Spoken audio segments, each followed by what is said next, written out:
est-ce que maintenant la technique est de notre maîtrise? C'est là la question, quoi. On a l'impression de maîtriser les choses, d'accord? On ne maîtrise pas grand-chose.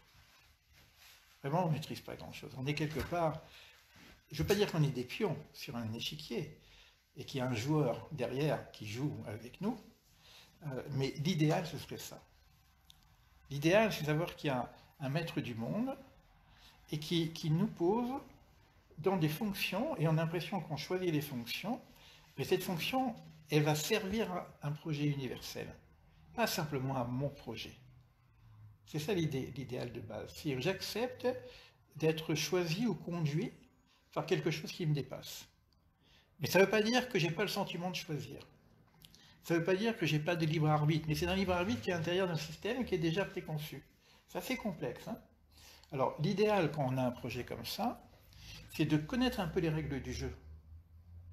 Si je connais les règles du jeu spirituel, par exemple, je sais que le monde a été construit par les lettres hébraïques. Donc j'ai dit ça, c'est intéressant ça. Et si je prenais les lettres hébraïques comme référent de réflexion, c'est pour ça que dans le projet Sens que j'ai mis en place, j'ai proposé une analyse à travers les lettres hébraïques. Pourquoi? Parce que les lettres hébraïques sont les constituants de base du monde. Alors, pour réfléchir à mon espace, je vais réfléchir au bête. Le bête, c'est l'espace, c'est la maison. Donc je peux réfléchir à mon espace en étudiant la lettre bête. Le guimel, c'est le mouvement. Je peux réfléchir au mouvement, au déplacement en travaillant sur la lettre guimel. Alors ça, c'était une structure. Il y a une autre structure qui s'appelle l'arbre de vie. Alors l'arbre de vie, parce que Keter, c'est la volonté, c'est apparemment la décision. Après, je vais avoir Chorma, la sagesse, et Vina, le discernement. Donc je peux essayer de réfléchir à un projet à travers un plan de réflexion qui n'est pas simplement un plan matérialiste, un plan beaucoup plus spirituel. Et comme on a vu tout à l'heure, grâce à Fabienne, qui avait travaillé ce projet déjà pendant le voyage qu'on a fait, le voyage initiatique l'année dernière, qui était un projet de travailler sur le corps, et qui fonctionne extrêmement bien, et elle a utilisé comme support de réflexion l'arbre de vie, pour le sport. C'est magnifique ce qu'on a entendu tout à l'heure, je ne vais pas le faire répéter, mais en tout cas c'est magnifique. On verra demain, puisqu'on va parler de projets d'une façon spécifique, etc. Donc l'idée elle est là. Maintenant, qu'est-ce que je maîtrise? Je ne peux pas dire que je maîtrise rien. Qu'est-ce que je maîtrise? Alors, qu'est-ce qu'on fait nous? On a un projet, c'est-à-dire que c'est un but, mais on sait que ce but a mille et une variables que je ne peux pas maîtriser. Ça ne veut pas dire que je n'ai pas de but, il faut avoir un but. Mais il ne faut pas être buté sur son but. C'est-à-dire qu'il faut quand même poser un but, poser un projet, et savoir qu'il y a un maître de l'espace-temps qui ferait que ça aboutit ou non. Mais qu'est-ce que moi j'ai en main? Ça s'appelle les objectifs. Parce qu'objectif, ça s'appelle objet. Et j'ai proposé une grille de lecture des objectifs. Qu'est-ce qu'un objectif? C'est quelque chose qui dépend quand même, bien que ça ne dépend pas complètement, quand même c'est quelque chose que je maîtrise par moi-même. C'est quelque chose que je peux réaliser par moi-même, et c'était précis. C'est vraiment quelque chose, objet, objectivité, c'est quelque chose de très précis. Donc je découpe le but en plans d'action, et qui sont des objectifs. Par exemple, je cherche du travail, je ne suis pas maître du travail que je vais trouver. Donc je peux pas, je cherche du travail. Mon but, c'est de trouver du travail. Or ça, la rencontre, l'espace-temps, le marché, il y a plein de variables, je ne sais pas. Qu'est-ce qui est maîtrisé par moi? C'est pas de trouver le travail, c'est la recherche. Donc je peux mettre un plan d'action sur la recherche, c'est-à-dire je peux ouvrir le journal. Ça, c'est. Je peux acheter un journal et ouvrir le journal pour regarder. Je peux faire un CV. C'est cette discussion qu'on a de basculer entre des plans d'action qui sont à notre mesure et la finalité qui va dépendre de l'intelligence de l'instant, qui va dépendre de l'espace-temps, qui va dépendre de la bénédiction divine, de tout ce que vous voulez mettre comme mot derrière, ça dépend de tout ça, quoi. Alors, je ne vais pas travailler sur les objectifs qui est très classique, hein. Il y a des règles de base pour savoir qu'est-ce qu'un vrai objectif, et quelles sont les chances que j'ai pour que mon objectif se réalise. Donc j'ai proposé un dossier, dans le projet Sens d'ailleurs, avec 8 questions qu'on se pose pour qu'un objectif soit réalisable. Je parle d'objectif, c'est-à-dire ça dépend de moi, c'est dit positivement, c'est bien. Quand je dis je vais faire un CV, il ne faut pas rester je vais faire un CV. Je vais faire un CV demain à cette heure-ci. Ça, je peux dire que demain. Bon, il peut y avoir toujours quelque chose qui va bouger, parce que c'est le temps. Mais l'idée de faire un CV, c'est quelque chose qui est à ma maîtrise. Mais que ce CV soit accepté par quelqu'un que je ne connais pas, c'est pas ma maîtrise. Mais envoyer mon CV, c'est à ma maîtrise. Regarder le journal, c'est à ma maîtrise. Et ça, je vais mettre en place des objectifs qui me permettent d'avoir la chance de réaliser mon but. D'accord? Donc je réduis le but. Alors maintenant, comme j'ai un but et que je sais que je n'ai pas la maîtrise du but, c'est quand même intéressant de réfléchir au but selon des principes spirituels, puisque la règle du jeu n'est plus matérielle. L'objectif, c'est matériel, donc ça, je mets en place quelque chose de concret par rapport à moi-même. Ça ne dépend pas de quelqu'un d'autre, ça dépend de moi. Parce que dès que ça dépend de quelqu'un d'autre, je ne peux pas savoir. C'est plus un objectif pour moi parce que ça dépend de l'autre. Donc, je ne sais pas, je n'ai pas la maîtrise de l'autre. Donc, c'est quelque chose que je peux réaliser par rapport. Écrire un CV, c'est moi, j'ai besoin de personne d'autre. Maintenant, pour qu'il soit bien fait, peut-être que j'ai besoin d'un conseil, d'un coach, etc. C'est autre chose. Mais je peux toujours chercher un coach pour m'aider à faire mon CV. Je prends des choses très simples. Regardez, on a un projet de voyage initiatique. On a fait un voyage initiatique l'année dernière qui a été extrêmement puissant au niveau des changements intérieurs, et on a travaillé sur les séphirotes, principalement sur l'arbre de vie. Et on a réfléchi même à un projet concret, un projet de vie, selon le principe des séphirotes. Donc là, personne ne s'est intéressé par le projet de voyage, on lance l'idée, et après on récolte. Et ça va dépendre de qui.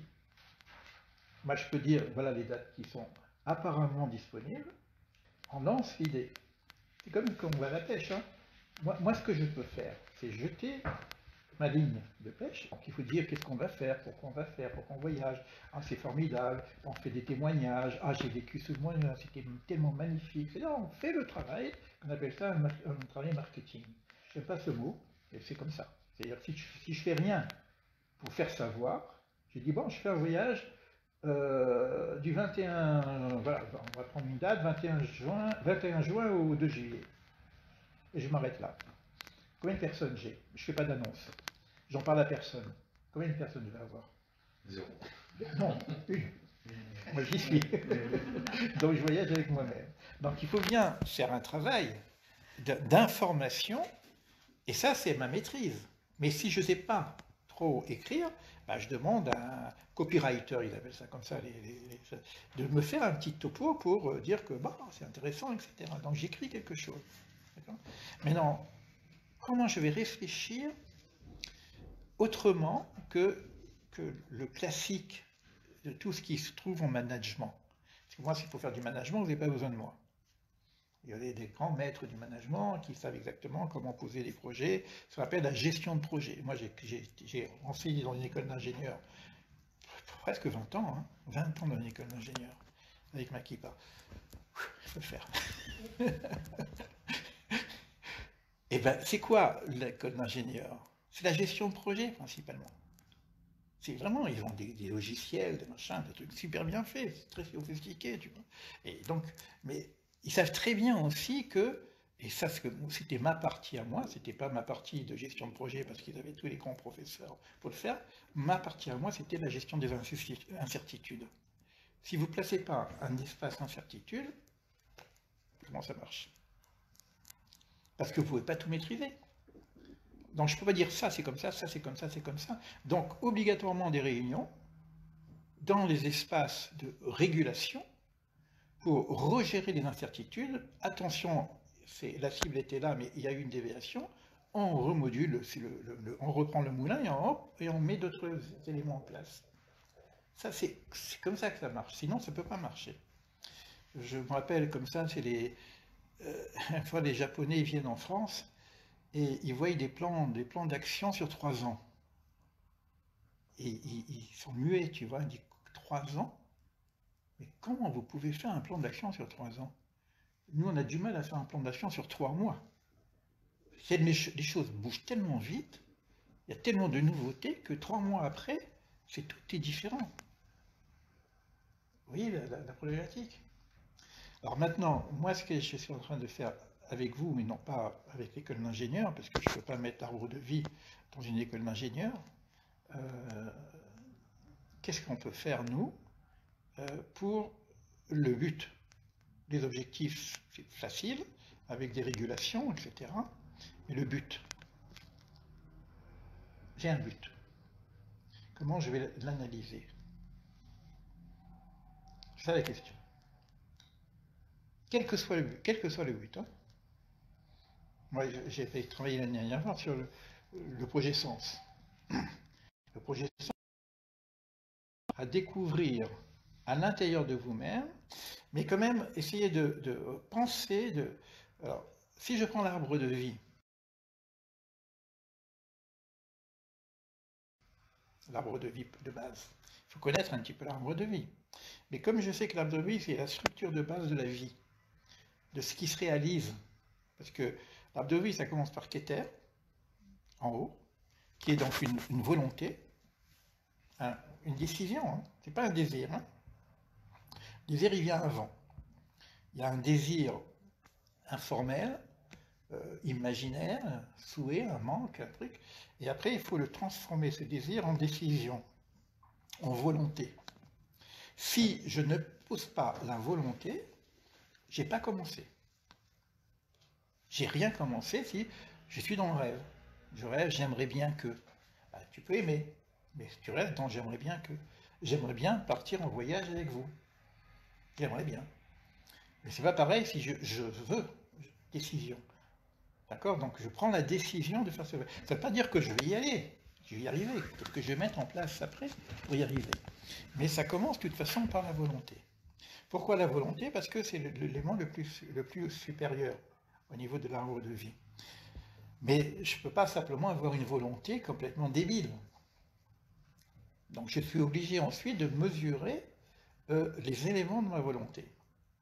Donc je vais faire passer le courant de réflexion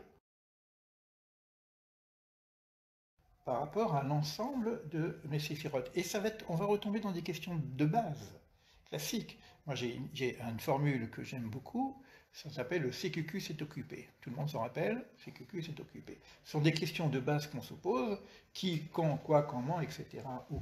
Ça c'est déjà autour de l'objectif. Parce que si je ne sais pas transformer la volonté en objectif, je ne sais pas, je voudrais, où, quand, comment, combien. Si j'ai besoin de ces éléments. Si je veux dire on va voyager ensemble et je ne vous dis pas à quand. Et si je ne vous dis pas combien. Je ne vous dis pas où. On ne peut pas avancer. Donc la volonté va demander des informations précises. Et chacune des informations, je peux les faire passer à la moulinette. Alors la première moulinette, c'est la sagesse, c'est la chorma. C'est au-dessus, on est encore dans le cerveau. Alors c'est quoi la chorma? C'est quoi la chorma, à votre avis? Puisque vous avez fait l'arbre de vie, comment vous traduisez chorma? Je viens de dire le mot. Sagesse. Or, le mot chorma ne veut pas dire sagesse. Si j'écoute le mot chorma, c'est koachma, la puissance du questionnement. Parce que quand on dit la sagesse, c'est comme si on sait. C'est-à-dire que là, je vais avoir vraiment la base du vrai questionnement. Je veux, et là quoi? Je veux quand? Je veux où? C'est ça la sagesse. La sagesse, c'est de savoir poser les bonnes questions, parce que ça reste au niveau du virtuel. Donc je vais me poser les vraies questions, c'est ça la sagesse. La sagesse, c'est pas la réponse. La sagesse, c'est le questionnement. Donc je suis obligé de poser un certain nombre de questions pour arriver à faire en sorte que, c'est toujours pareil, c'est toujours un potentiel, hein, avec toujours une facteur d'incertitude, que cela puisse se réaliser. Je suis dans un projet, un rêve, et puis j'aimerais que, et puis je veux, j'aimerais, je veux, et voilà, les questions viennent. Pour y arriver, qu'est-ce qu'on fait? Qu'est-ce qu'on voit? Quelles sont les bonnes questions à se poser? Ça, c'est la chorma, c'est la sagesse. Pour pas être simplement dans le rêve.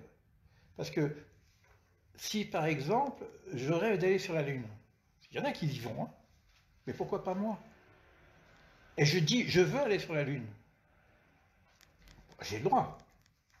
Mais quand je vais me poser des questions, ça va très vite, tu vois.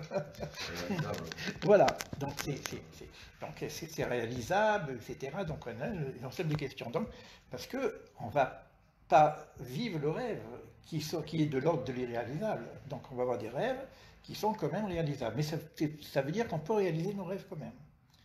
Le désir, il peut être un rêve. Et puis la volonté peut venir dire je veux réaliser mes rêves. Mais après, quand je fais le travail, il faut que ça soit un rêve qui soit de l'ordre du réalisable. D'accord? Du possible, bien que l'impossible est toujours possible. Hein, comme je vous ai expliqué, l'impossible, je l'écris UN possible. Mais c'est vrai que je ne vais pas dire je veux aller sur la Lune, bien que c'est possible. Il y a des personnes qui ont les moyens financiers de dire je participerai, combien d'années de préparation, combien de ci, combien de ça. Quand je prends l'exemple de Fabienne, normalement, ce qu'elle avait pris comme projet l'année dernière, c'était de l'ordre de l'impossible. Quelqu'un qui n'est pas du tout sportif, qui dit je veux faire partie des concours, etc., en travaillant sur l'arbre de vie, c'est incroyable. Tu es témoin. Tu peux le dire tout fort? On a eu tout à l'heure, c'était magnifique ce qu'elle a dit quand même. Hein. Comment on a travaillé son projet sportif sur le corps, hein, simplement en réfléchissant, en prenant comme modèle l'arbre de vie, sur les muscles, machin comme ça. Et c'est vrai que l'arbre de vie, c'est un corps. Quand je réfléchis à l'arbre de vie, c'est quoi l'arbre de vie? Pour ceux qui connaissent un peu, ça vient d'où? Ça s'appelle Adam Kadmon, l'homme principiel. C'est la figure d'un homme. Là, je vous ai parlé de Keter ici, et quand je parle de Chorma et de Bina, on est dans la partie, on pourrait dire des hémisphères du cerveau, hémisphère droit, hémisphère gauche. Quand je vais avoir ces questionnements, je vais faire passer ensuite le canal par la partie du discernement qu'on appelle Bina. Bina, c'est l'intelligence. Donc je vais commencer à retravailler les questions sous la forme de discernement. Là, c'est me donner des limites. On a parlé tout à l'heure au niveau du sport. Elle a bien compris que si elle n'a pas de limite, elle peut se briser un muscle ou se déchirer un muscle. Donc je suis obligé de mettre des limites, parce que la sagesse, elle peut aller dans tous les sens, mais je suis obligé de mettre des limites. Donc mon projet, je vais le réfléchir avec les limites. Ce n'est pas un saboteur, les limites.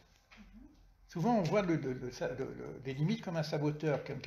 Non, c'est un saboteur écologique, je veux dire. C'est quelqu'un qui vient nous amener nos limites pour éviter le crack. Ça, c'est la bina, c'est le discernement. Ça peut être au niveau spirituel comme au niveau matériel. Quand je vais faire descendre maintenant ce projet, pour qu'il se réalise, parce que la réalisation se passe tout en bas, ça s'appelle Malchut, la royauté en bas. Tu vois, mais je vais passer par 6 éléments, qu'on appelle le petit visage. Parce que là, on était dans le grand visage, là-haut. On va passer par 6 éléments en bas, qui sont les 6 valeurs de l'arbre séphirotique. Donc je peux réfléchir à nouveau à ce projet. Là, demain, on verra si on peut prendre un projet précis, puis le faire. Là, je donne les généralités. Hein.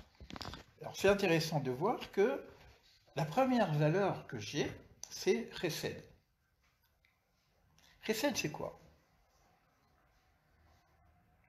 Je vous écoute. Amour, générosité, bonté. Ça, c'est Chesed. Et il est représenté par qui? Par Abraham. Parce que là, on a des visages maintenant. On a des exemplarités de personnes qui ont réalisé cette séphira. Vous verrez que les six ensemble, ça forme un visage aussi, qu'on appelle le petit visage d'ailleurs. Donc, quand je fais quelque chose, dans mon projet, tout de suite, je vais réfléchir à quoi? À la notion de bonté, d'amour. Qu'est-ce que ça apporte au niveau de la bonté et de l'amour? C'est-à-dire, qu'est-ce que je donne à l'autre? Attends, moi, je suis en train de chercher du boulot, c'est pour moi. Mais non, je ne vais pas réfléchir simplement par rapport à moi. Qu'est-ce que ça apporte à autrui que moi-même? Parce que le saboteur qui vient nous faire une écologie, souvent il vient parce que ça peut gêner quelqu'un d'autre. Vous êtes en couple, et puis toi tu décides de venir tout seul. Ton chesed, il va te dire, oh, et ta femme, tu fais quoi? Tu vois? Tu vois? Par contre, si tu dis, je viens tout seul, parce que ma femme ne peut pas, mais je sais que ce que je vais apprendre, ça va être un bien-être pour mon épouse, quand je vais revenir, donc je pense tout de suite à ce que je peux redonner. Donc l'idée de recette, c'est pas l'idée de recevoir, c'est l'idée de donner. Et tout de suite après, j'ai Gvoura. En face, l'équipe de la balance. Oh, ok, bon, tu veux donner, mais qu'est-ce que tu veux recevoir? Donc c'est les limites aussi du don. Parce que si tu donnes, tu es dans le don sans limite, tu ne peux pas réaliser quelque chose pour toi. Donc on va avoir tout de suite la Gvoura, mais la Gvoura, c'est aussi la discipline. C'est aussi de mettre des limites, mais une autre forme de limite. Alors on était en limite des mouchines, hein, de cerveau, etc. Là, on va avoir des limites dans l'action, dans les gestes, dans l'amour, dans tout ce qu'on doit faire. Donc, et c'est aussi une certaine discipline, c'est-à-dire que je dois faire un travail sur moi-même. Si je ne fais pas un travail, alors ça dépend des projets. Si je postule pour un poste, ben, je dois peut-être voir mes compétences, peut-être acquérir de nouvelles compétences, peut-être faire une formation. Ça, c'est la Gvoura, la discipline. Et si j'ai l'équilibre de la balance, parce que d'abord j'ai déjà bien réfléchi en haut au niveau du mouchine. Après, maintenant, au niveau des épaules, pour toi, Fabienne, on est dans les muscles des épaules, d'accord? Maintenant, j'ai réfléchi dans tout. C'est les épaules. De Chesed et Gvoura. Tout à l'heure, on a eu une exposition extraordinaire par rapport aux muscles. Un travail sportif, hein, de haut niveau, quand même, en plus. Hein. Et ben, quand j'ai cette harmonisation entre les deux points, il y a ici quelque chose qui va s'ouvrir au niveau du cœur. Mais le cœur, c'est aussi la respiration. Je commence à respirer parce que ça commence à... je sens quelque chose. Et puis il y a une émanation, parce que le cœur, c'est le soleil aussi, tu vois. C'est Tiferet, c'est la beauté, c'est l'harmonie, l'harmonisation entre les choses. Donc je suis en harmonisation entre mon projet qui était au niveau du Keter, et puis ma capacité de donner, ma capacité de recevoir, ma capacité de me mettre en question, ma capacité de réfléchir, ma capacité d'avoir une certaine discipline, une préparation. Si vous voulez faire un voyage en Israël, c'est pas grand-chose. Et si on décide de faire du voyage en montagne, eh ben, vous avez une préparation physique à faire. D'accord? Donc chaque chose, il y a une préparation de discipline. Là, je commence à être en harmonie. Et donc je commence à être aligné déjà. C'est le premier alignement qui va se faire entre le Keter et Tiferet qui est au niveau du cœur. Donc je suis toujours en sachant que je ne suis pas maître des choses, mais il y a déjà une certaine maîtrise, un certain alignement qui se met en place. Maintenant, je dois descendre encore un peu plus bas au niveau de la réalisation. Là, je vais descendre au niveau du corps, au niveau des cuisses, des hanches. On a deux autres séphiras qui s'appellent Netzar et Od. Alors, Netzar, c'est quoi? Netzar, il y a plusieurs termes pour Netzar. On appelle, vous enregistrez, j'espère, parce que c'est quand même intéressant ce que je dis. J'espère me raffoler. J'ai dit qu'on travaille sans filet, hein. C'est-à-dire qu'il n'y a rien de préparé, il n'y a pas de plan, il n'y a rien. Hein. L'objectif, il est quoi? Il est de réfléchir toujours la même chose, mais dans des éléments beaucoup plus matériels. On est dans Netzar, on est dans les parties basses, d'accord? Mais vitales en même temps. Parce que là, il y a des intestins, il y a le hara, il y a la force, etc. Netzar, c'est la victoire. Netzar, d'ailleurs, c'est Moïse. En fait, c'était Abraham, pour Gvoura, c'est Isaac, c'est la rigueur, et Tiferet, c'est Jacob, c'est l'harmonisation. On est maintenant dans Netzar. Netzar, c'est quoi? C'est la victoire. Mais c'est aussi le temps. C'est l'éternité. C'est-à-dire que quand j'ai un projet, est-ce qu'il est limité dans le temps? Ou si je prends un projet sens, mon projet sens, ce qui est vraiment le projet de ma vie, ça ne peut pas être un projet comme ça, limité dans le temps. C'est ma vie. Donc c'est le projet de ma mission de vie. Donc il va durer au moins toute la durée de ma vie. Peut-être même après, parce qu'il n'y a pas d'arrêt de vie.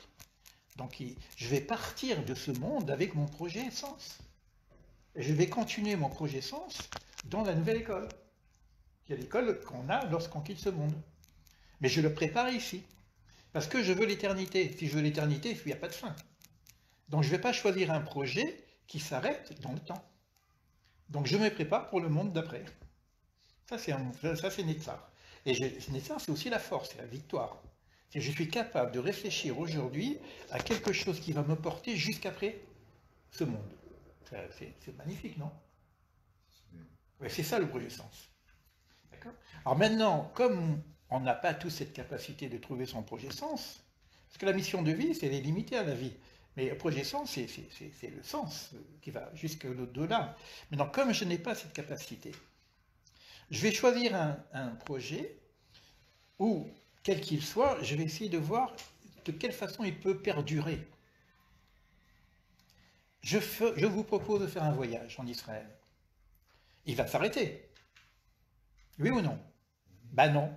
La preuve, Fabienne, elle est toujours au bénéfice de son voyage. Vraiment, j'ai presque honte de lire les retours que j'ai eus par rapport à ce voyage. La transformation, donc c'est à vie. C'est pas simplement ce voyage. Quand j'ai un changement de paradigme dans ma tête, je change. Le monde, j'ai changé de lunettes. Donc je vois mieux le monde, je vois autrement. Donc c'est pas simplement limité dans un temps. Le voyage, il est limité. Mais je sais qu'il va y avoir des répercussions plus tard. Quelqu'un qui... prenez une mère. Moi, je pense à ma fille, qui est magnifique. Mes filles. Mais je prends ma fille... Je prends ma fille qui a un petit enfant. Elle a changé sa vie. Pourquoi? Parce qu'elle veut donner complètement le mieux possible à son enfant. Donc elle a appris plein de choses. Mais ce qu'elle a appris dans le temps limité, l'enfant, il en profite pour toute sa vie. Donc c'est pour ça qu'on va retrouver, on est toujours dans la partie Netzar, la partie droite. Ça veut dire qu'en même temps, c'est en relation avec Chesed, avec l'amour. Parce qu'on est dans le don quand même encore. Et pour que ça perdure, ça ne peut pas être que simplement sur moi-même. Donc on a aussi un projet qui donne, c'est Moïse encore, hein, qui reçoit la Torah, mais pas pour lui, pour la redonner. Après, on a en face Hod. Alors c'est étonnant que ça soit sur la gauche, parce que la gauche c'est encore la réserve, la limite, la réflexion, mais c'est aussi la beauté, c'est aussi l'art. Ben, sachez que l'art, c'est sur la gauche. L'art, c'est quelque chose de concret, de mathématique. Les meilleurs musiciens sont des grands mathématiciens. Les peintres, s'ils n'ont pas la mesure de la peinture qu'ils mettent, c'est du grabouillage. Donc, de la beauté, quand la construction du temple, on va demander des intelligences de cœur, mais des intelligences. On ne peut pas faire de l'art comme ça. Quelqu'un qui veut devenir pianiste, regardez le temps qu'il faut apprendre les gammes. Si je veux mettre de la beauté dans mon projet, eh ben, je vais mettre certaines rigueurs. Parce qu'on a l'impression que l'art, c'est l'ouverture, etc. C'est sur la gauche. C'est intéressant, hein? Et quand j'ai tout ça, j'arrive à Yesod. Yesod, c'est les fondations. Maintenant, je peux mettre en place les fondations. Et quand je mets les fondations de Yesod, je suis en bas du système de 6 et j'ai l'harmonisation globale. Puisque je peux recevoir soit en vertical de Tiferet et de Keter, soit droite-gauche. Donc j'ai l'équilibre de la balance. Juste que je vous dis comme ça au passage que quand je monte en verticalité, pour ceux qui connaissent un peu l'ordre de vie, j'ai un peu occulté tout à l'heure, parce que ce n'est pas vraiment une séphira, quand j'ai l'harmonisation de Chorma et Bina, c'est Da'at. Da'at, c'est une non-séphira. C'est la connaissance. Est-ce que la connaissance, je l'ai simplement en allumant les réverbères d'en haut, ou est-ce qu'il faut que j'allume tous les réverbères? Si je reste qu'avec les réverbères d'en haut, j'aurai une connaissance virtuelle, mais pas matérielle, pas concrétisable. Quand je travaille sur l'ensemble, cette connaissance et devient concrétisable, et devient matérialisable. Ce que nous a expliqué Fabienne, c'est qu'elle a concrétisé cette connaissance qu'elle a apprise dans le concret. Donc je suis obligé de faire l'ensemble pour allumer cette séphira qui n'est pas une vraie séphira. Et quand j'allume cette séphira-là, qui n'est pas une séphira, hein, c'est la non-séphira, d'ailleurs on sait que les séphiras, on ne peut pas vraiment les nommer, ni les deux. Là je donne des définitions, mais vous verrez quand je prendrai le texte pur, on les appelle blima. Les séphirotes s'appellent blima. Ça veut dire blima, sans quoi? Blima, sans questionnement possible. C'est-à-dire c'est quelque chose de l'ordre du ma et du blima, du fini et de l'infini. Parce que c'est du divin en même temps, les séphirotes. Donc, moi, je vais réfléchir au niveau du concret. Mais en même temps, on sait que ça dépasse beaucoup de ça.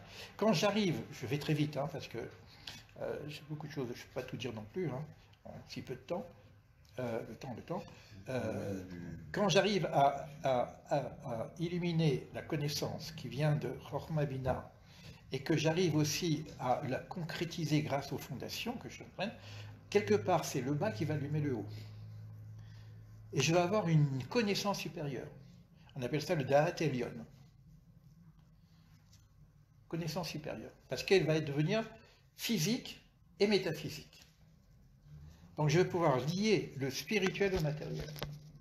Physique et métaphysique. Et ça, j'ai besoin du Yesod. Yesod, c'est Yosef. C'est le fondateur. Od, c'est Aaron. C'est lui qui construit le temple, quelque part. Hein, c'est le prêtre. C'est pas lui qui construit le temple, mais c'est lui qui va manifester le temple, c'est lui qui va faire la prêtrise dans le temple. Et quand on a tout ça, on a maintenant ces sphères, etc., on peut espérer, toujours avec l'aide de Dieu, si on peut utiliser ce mot, parce que ce mot, des fois, il est un peu dérangeant, mais bon, on part du principe qu'il y a peut-être quelque chose qui dépasse notre propre volonté, qu'on appelle ça Dieu, autrement l'ordre de l'univers, chacun va chercher des mots, parce que ce mot est devenu tabou, parce qu'on a tellement fait des... C'est vrai, on a fait un massacre avec ce mot, quoi. Alors on n'ose plus l'utiliser, l'ordre de l'univers, le principe unique, bon, on va trouver là, bon, mais Dieu, c'est tout. Personne ne sait ce que c'est, parce que quand je dis Dieu, c'est plus Dieu, mais bon, on ne peut pas définir, mais il y a une force quelque part, une volonté supérieure à ma propre volonté. C'est ça l'idée, quoi. Et moi, j'essaye d'être en harmonisation avec cette volonté supérieure, au point où je peux dire que cela soit ta volonté. Quand je dis c'est ma volonté, je dois ajouter que quand tu fais une prière, hiératson, on dit, que cela soit ta volonté, parce que ta volonté est supérieure à la mienne. Moi j'ai un projet, mais que cela soit ta volonté. C'est de ta volonté, tu fous mon projet en l'air, c'est pas grave. Puisque c'est sa volonté. Quand j'ai tout ça, à ce moment-là, je peux descendre en bas, ce qu'on appelle la malchoute, la royauté, la réalisation, c'est David. D'accord? À ce moment-là, j'ai beaucoup plus de chance. Je vous ai expliqué comment avoir plus de chances de réaliser un objectif avec le questionnement.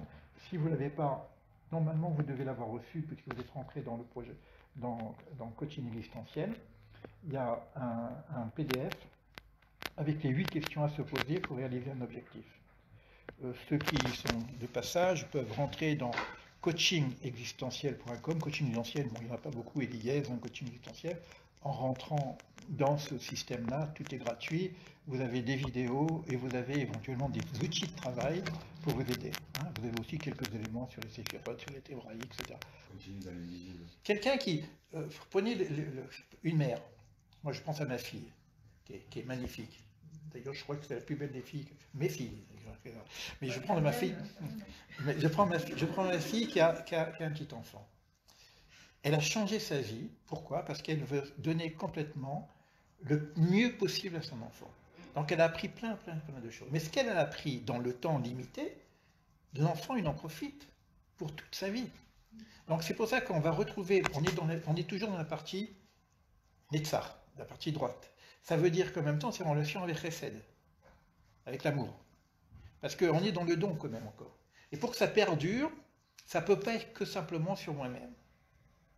Donc on a aussi un projet qui donne, c'est Moïse encore, hein, qui reçoit la Torah, mais pas pour lui, pour la redonner. Après, on a en face Hod. Alors c'est étonnant que ça soit sur la gauche, parce que la gauche c'est encore la réserve, la limite, la réflexion. mais c'est aussi la beauté, c'est aussi l'art. Eh ben, sachez que l'art, c'est sur la gauche. L'art, c'est quelque chose de concret, de mathématique. Les meilleurs musiciens sont des grands mathématiciens. Les peintres, s'ils n'ont pas la mesure de la peinture qu'ils mettent, c'est du grabouillage. Donc, au de la beauté, quand la construction du temple, on va demander des intelligences de cœur, mais des intelligences. On ne peut pas faire de l'art comme ça. Quelqu'un qui veut devenir pianiste, regardez le temps qu'il faut apprendre les gammes. Donc, et c'est pareil, si je veux mettre de la beauté, dans mon projet, eh ben, je vais mettre certaines rigueurs. Parce qu'on a l'impression que l'art, c'est l'ouverture, etc. C'est sur la gauche. C'est intéressant, hein? Et quand j'ai tout ça, j'arrive à Yesod. Yesod, c'est les fondations. Maintenant, je peux mettre en place les fondations. Et quand je mets les fondations de Yesod, je suis en bas du système de 6 et j'ai l'harmonisation globale, puisque je peux recevoir soit en vertical de Tiferet et de Keter, soit droite-gauche. Donc j'ai l'équilibre de la balance. Juste que je vous dis comme ça au passage que quand je montre en verticalité, pour ceux qui connaissent un peu l'ordre de vie, j'ai un peu occulté tout à l'heure, parce que ce n'est pas vraiment une séphira, quand j'ai l'harmonisation de Chorma et Bina, c'est Da'at. Da'at est une non-séphira, c'est la connaissance.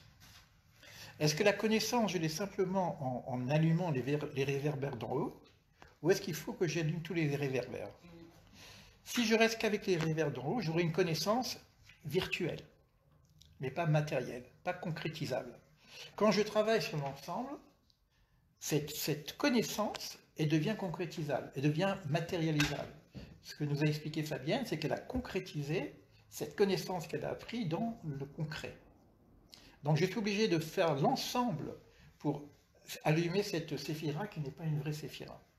Et quand j'allume cette séphira-là, qui n'est pas une séphira, hein, c'est la non-séphira, d'ailleurs on sait que les séphiras, on ne peut pas vraiment les nommer, ni les donner, là je donne des définitions, mais vous verrez quand je prendrai le texte pur, on les appelle blima. Les séphiras s'appellent blima. Ça veut dire blima, sans quoi? Blima, sans questionnement possible. C'est-à-dire c'est quelque chose de l'ordre du ma et du blima, du fini et de l'infini, parce que c'est du divin en même temps. Les séphirotes. Donc, moi, je vais réfléchir au niveau du concret. Mais en même temps, on sait que ça dépasse beaucoup de ça. Quand j'arrive, je vais très vite, hein, parce que j'ai beaucoup de choses, je ne peux pas tout dire non plus, hein, en si peu de temps. Le temps. Quand j'arrive à illuminer la connaissance qui vient de Chorma Bina, et que j'arrive aussi à la concrétiser grâce aux fondations que je suis en train, quelque part, c'est le bas qui va allumer le haut. Et je vais avoir une connaissance supérieure. On appelle ça le Da'at Elyon. Connaissance supérieure. Parce qu'elle va devenir physique et métaphysique. Donc je vais pouvoir lier le spirituel au matériel. Physique et métaphysique. Et ça, j'ai besoin de Yesod. Yesod, c'est Yosef. C'est le fondateur. Od, c'est Aaron. C'est lui qui construit le temple, quelque part, hein, c'est le prêtre. C'est pas lui qui construit le temple, mais c'est lui qui va manifester le temple, c'est lui qui va faire la prêtrise dans le temple. Et quand on a tout ça, on a maintenant ces sphères, etc., on peut espérer, toujours avec l'aide de Dieu, si on peut utiliser ce mot, parce que ce mot, des fois, il est un peu dérangeant, mais bon, on part du principe qu'il y a peut-être quelque chose qui dépasse notre propre volonté, qu'on appelle ça Dieu, autrement l'ordre de l'univers, chacun va chercher des mots, parce que ce mot est devenu tabou, parce qu'on a tellement fait des... C'est vrai, on a fait un massacre avec ce mot, quoi. Alors on n'ose plus l'utiliser, l'ordre de l'univers, le principe unique. Bon, on va trouver là. Bon, mais Dieu, c'est tout. Personne ne sait ce que c'est, parce que quand je dis Dieu, c'est plus Dieu, mais bon, on ne peut pas définir, mais il y a une force quelque part, une volonté supérieure à ma propre volonté. C'est ça l'idée, quoi. Et moi, j'essaye d'être en harmonisation avec cette volonté supérieure, au point où je peux dire que cela soit ta volonté.